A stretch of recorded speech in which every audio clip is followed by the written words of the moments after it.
दोस्तों ये कहानी है एक ऐसे लड़के की जो कि पढ़ाई में एवरेज था। दिन भर दोस्तों के साथ टाइम पास करना, मोबाइल चलाते रहना उसकी आदत थी। घर पर उसकी माँ की तबीयत भी ठीक नहीं रहती थी और वो ठहरे गरीब परिवार से, और घर की हालत बद से बदतर थी। यानी अगर कोई मेहमान आ भी जाए तो उसके बैठाने तक की जगह वहां नहीं होती थी। एक बार उसका दोस्त उसे बुलाने के लिए आया कि चल कहीं चलते हैं। तो वो दोस्त पहली बार उसके घर पर आया था तो घर की हालत को देखकर दंग रह गया।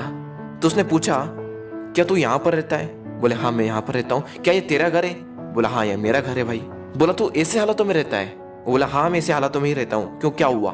थोड़ी देर तक तो उसका दोस्त चुप बैठा रहा, लेकिन फिर वो बोला वाह वाह मेरे दोस्त वाह, तेरी घर की हालत बस से बदतर है।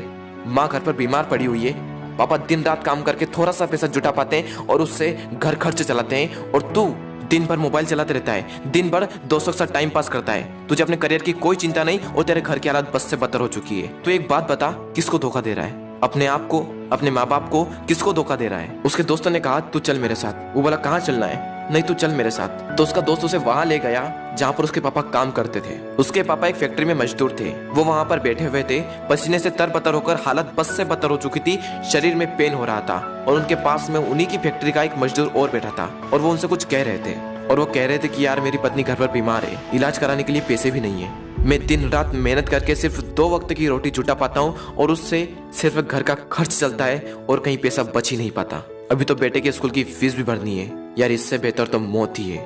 जिंदगी दुख का दूसरा नाम बन चुकी है। मैं तंग आ चुका हूँ इस जिंदगी से। अब तो सिर्फ मेरा बेटा ही मेरी आखिरी उम्मीद है। उसके पापा कह रहे थे कि देखना एक दिन मेरा बेटा इससे भी बड़ी फैक्ट्री का मालिक बनेगा। वो लड़का और उसका दोस्त दोनों उस चीज को देख रहे थे और पूरे गौर से सुन रहे थे। तभी उसके दोस्त ने कहा, देख देख कैसे जीते हैं तेरे पापा।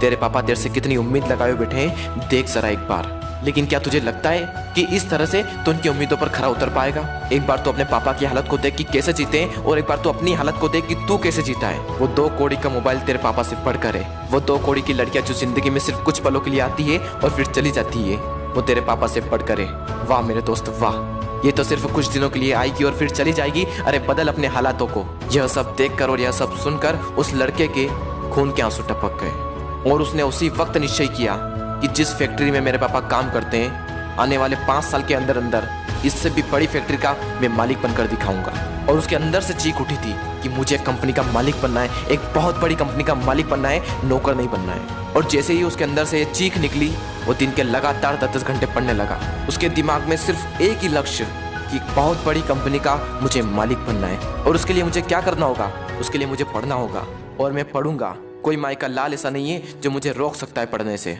और आखिरी के सिर्फ 1 महीने में पढ़कर पूरे स्टेट में टॉप कर दिखाया। सब लोग हैरान हो गए कि ये कैसे हो गया। सबकी आंखें फटी की फटी रह गई। सब लोग दंग रह गए कि हाउ इज दिस पॉसिबल। जब उसका इंटरव्यू हुआ और उससे पूछा गया कि ये सब कैसे हुआ, तब उसने कहा कि मुझे जिंदगी में कुछ नहीं चाहिए, मुझे तो सिर्फ अपने पापा के सपनों को पूरा करना है।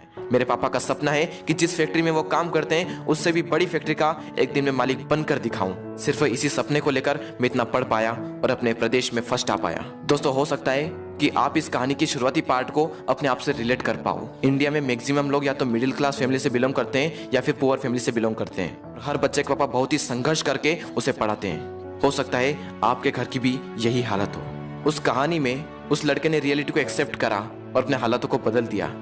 लेकिन क्या आप रियलिटी को एक्सेप्ट करते हो?